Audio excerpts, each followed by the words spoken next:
Listen, I am definitely of the opinion, that we should have some DEI hires in this administration. You know, the ones that definitely earned it, because clearly we've got a bunch of incompetent fools that are trying to run our country, and actually they are running our country.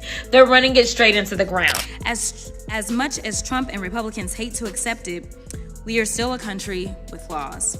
And when you break them, Jasmine Crockett is fully unleashed as she goes off on J.D. Vance and the Trump administration. The lies? Yeah, they've crossed the line. And when the truth is on the line, Jasmine doesn't play nice. She brings the fire. It's not always pretty, but it's definitely entertaining. Think politics couldn't get any wilder? Think again. Watch as she drops truth bombs that'll make you question everything you thought you knew. Jasmine The lack Crockett. of cohesiveness on that side is why this has been the most unproductive Congress. People all over X and everything is like, well, they don't deserve anything. They're so unproductive. Let me tell you, the people that y'all keep putting in charge are the reason that we are unproductive, because they don't understand how to govern. And honestly, they don't even have a will to govern. And the fact that they are allowing somebody who basically is a shadow president to come out and tell them what to do, including Donald Trump, because listen, we know that Elon, as they have touted about how they need to get rid of the immigrants. Let me be clear. Elon cannot become president of the United States because he is an immigrant who has gained U.S. citizenship later on in life. So he's not qualified to be, or he's not allowed to be under our Constitution. So instead, he decided that he was going to buy a president. And right now, didn't just go off on J.D. Vance and the Trump administration. She obliterated them. When it comes to calling out lies and untangling the political mess, Jasmine is leading the charge with enough fury to power a small city. And trust me, she didn't hold anything back. No one's safe when Jasmine Crockett has the mic, especially not J.D. Vance, the guy who probably spends more time in Ohio than in the reality of his own thoughts. And then there's the ever-volatile Trump administration, a circus where the clowns aren't funny, and the lions might just eat you for dinner. But this isn't just about J.D. Vance. FBI. But my concerns as ranking member of this subcommittee, as a member of Congress, and as an attorney, as well as a citizen, are based on things called facts. And when I say facts, I mean clear, indisputable facts, not those alternative facts my Republican colleagues continue pushing It's his onto heart the for thinking he holds any real political weight. No, this is about something much bigger. Donald Trump's delightful chaos, which has somehow seeped into every corner of American life. From his Twitter tantrums to his complete inability to speak without sounding like he's auditioning for America's Got Talent Disaster Edition. This man has turned political discourse into a joke, and somehow, every time he opens his mouth, the nation holds its breath, bracing for what's coming next. Spoiler alert, it's rarely good. And I'm tired of it, because I didn't come to this chamber to play games. I came to this chamber to answer to the people, the American people, and to make sure that we keep the American people safe. And if we don't get something done, as they talk about the border, I do want to be clear, the only reason we haven't gotten funding for the border is because they killed, the House Republicans here, killed the bill that they actually sent us from the Senate side. If they want to do some work, let me tell you something, the Democrats are ready, and it seems like the Senate Republicans are ready. If you're enjoying this, don't forget to subscribe. Jasmine Crockett steps into the mess like a lioness on a mission. She doesn't just take on J.D. Vance, she drags Trump and his entire circus of lies, gaslighting, and political nonsense into the ring. Let's be real, Trump is the kind of guy with more skeletons in his closet than a haunted house. The difference? His skeletons don't even bother trying to hide. Here's a fun fact. Trump doesn't need a strategy. He's just out here living his... Let's just do a quick evaluation. I mean, when we look at Rudy Giuliani, I know that Rudy Giuliani has lost everything from his law license to his money to his dignity. Heck, he was even losing his hair dye, okay? Like, he has lost everything along with any other lawyer that's ever associated with him. And so now we get to J.D. Vance when he picks a VP running mate. And he also picked another loser, right? Like, because now the single cat ladies are coming for their ticket. Like, I mean, this guy is a loser. And I just need America to step up one more time and remind him, just like they reminded him 4 years ago, that he's a loser. Life like it's a reality show where every week brings a new surprise. I'm going to do something else that makes zero sense. That's the guy Jasmine Crockett had to deal with.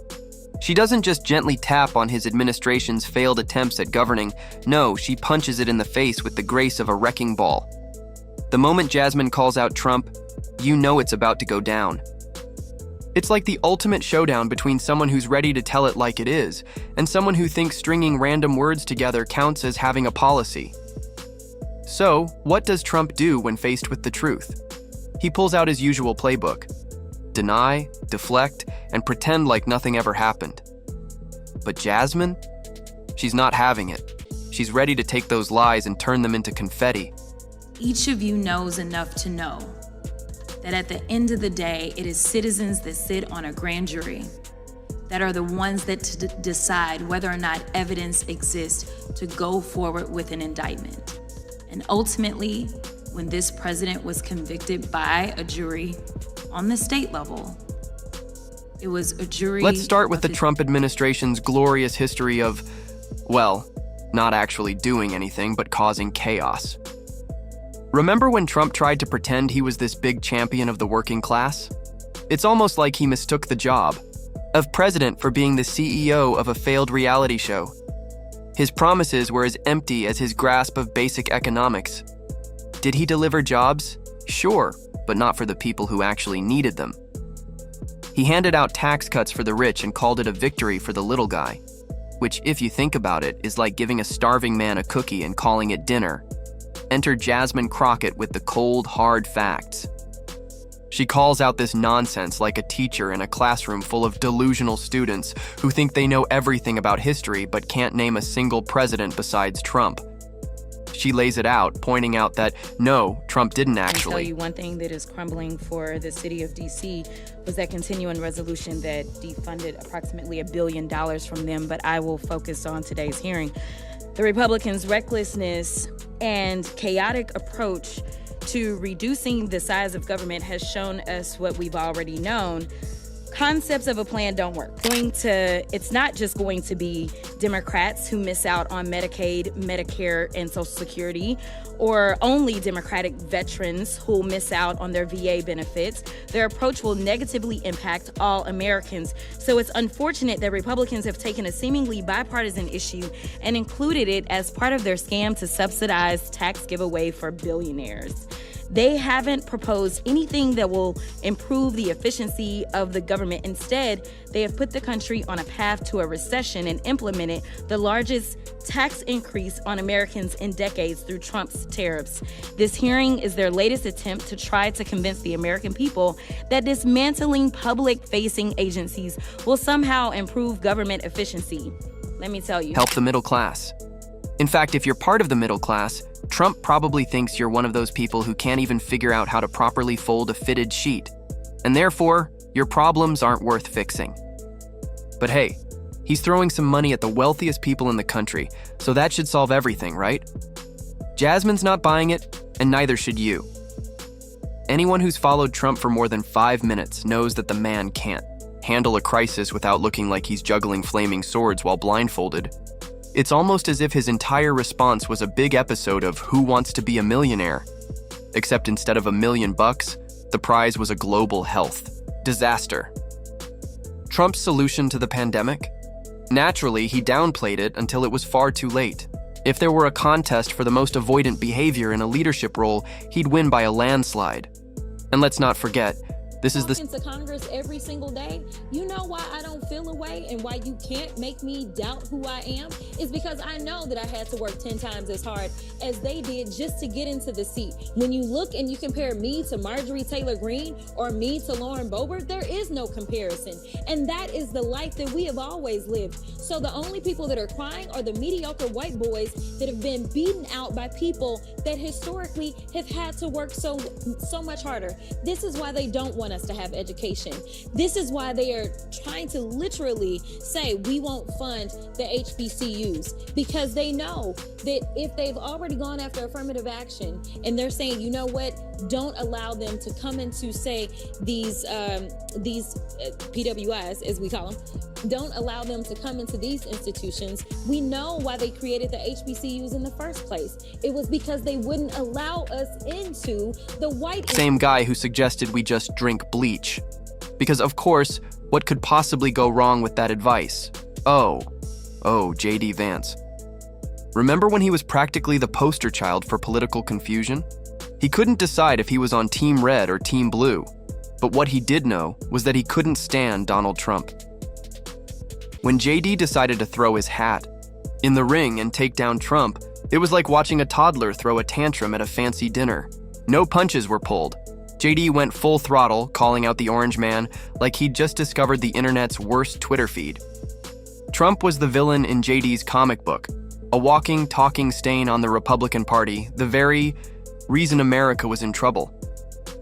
JD didn't just disagree with Trump lightly. He went straight for the jugular, calling him a charlatan and a dangerous figure. And honestly, it felt like JD was waving a flag that read, "Look at me, guys. I'm not part of that crazy circus." It was like he was yelling, "I swear I'm the only sane one in the room." Totally not one of them. But JD didn't stop at calling Trump a joke. Oh no, he took it up a notch. He called Trump's rhetoric toxic, and let's be real. Toxic in politics is like using the word haunted to describe a house. It's the kind of word that leaves a lasting mark. JD didn't just think Trump was bad at policy. He acted like the guy was single-handedly destroying political discourse with a wrecking ball of chaos. JD couldn't resist taking a jab at the whole "Make America Great Again" mantra, practically scoffing at it as a slogan catering to America's darkest corners. And boy, did he roast it. He went all in, painting Trump supporters as people trapped in a delusional time warp, desperately clinging to a version of America that existed only in their heads.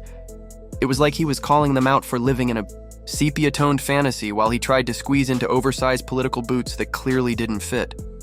Hold up. And my biggest problem with Trump, and there are many, many things to pick out, but my biggest problem with Trump is that his message to the right, especially the white working class of which I came from, is anti-conservative. I'm a never Trump guy. I never liked him. And I've noticed this willingness from people who think a lot like I do that, look, we told you so. To all these white working class voters, we told you so. Jasmine Crockett wasn't having any of it. She didn't just sit back and watch. She hit hard, tearing apart the pretentiousness and outright lies. How can a man who once called Trump a bad person suddenly team up with him as vice president? Jasmine laid down the truth, pointing out how the administration's failure to act cost thousands of lives. This wasn't just a misstep. It was a level of incompetence only possible if you think your daily grind is about crafting tweets instead of actually running a country. But hey, Trump's got a golden toilet to help him scrub away the guilt, right? Then there's the economic chaos Trump left behind. Here's a guy so obsessed with his brand that he probably thinks selling himself is the same as creating real, sustainable jobs. Spoiler alert, it's not. Go. So here's the point. We have people in this chamber that are actually causing just as much a threat, if not more of a threat, to our own country. We should be talking about holding our very own accountable for the misinformation and disinformation that they are spreading, whether it's coming out of China, whether it's coming out of Russia, or whoever is peddling it. It is a problem because right now what we see is that people are dying and we cannot get the support that we need from the public because they continue to peddle lies. And I'm tired of... Jasmine doesn't just call out his tax cuts for the rich or his cozy relationship with Wall Street. She calls him out for turning a national crisis into a joke. Meanwhile, the average American worker is left holding the bag while Trump throws a party with his billionaire friends. But what's new? The guy's been living in a bubble so long he probably thinks inflation is just the name of a new club at Mar-a-Lago. And the cherry on top? The entire "Make America Great Again" slogan. What? Does that even mean anymore? It's like a bumper sticker that sounds vaguely patriotic, but offers absolutely zero substance. Jasmine Crockett isn't letting him get away with it, though. She's calling out the irony, mocking the fact that the slogan was less about actual progress and more about nostalgia for a time when everything seemed simpler. At least if you were a rich guy trying to make even more money. It's not just the tweets, it's the way he actively stoked division, turning the country into a reality show where each episode is more dramatic than the last. But that's Trump. For you, always turning everything into a spectacle, while real issues get left in the dust. Jasmine Crockett isn't letting this take a full-fledged criminal and make him the president of the United States, and then they want to act aghast when he does criminal things. Let me tell you, we have a thug in charge of the United States, and if we don't wake up, we may not have a United States, because right now he has only been successful in being a divider-in-chief. She knows what's at stake, and she's calling out Trump's lies like a pro, making it crystal clear that his version of great was only great for him. Jasmine Crockett's takedown of J.D. Vance and Trump is a masterclass in exposing lies, delivered with a punch that leaves no room for escape. It's witty, sharp, and above all, it's the truth. While J.D. Vance is still out here trying to play the political game, Trump's doing his best to prove that reality is stranger than fiction. And Jasmine? She's here for all of it. In the eye. And both J.D. Vance and Trump find themselves caught in a whirlwind of lies, deception, and ignorance. One that Jasmine Crockett isn't afraid to call out. It's like she's standing at the edge of the political stage, pointing at the chaos and saying, "Look at this mess, and let's all take a moment to laugh at how ridiculous it is." Because if there's one thing we've learned from this whole disaster, it's that sometimes the only thing you can do is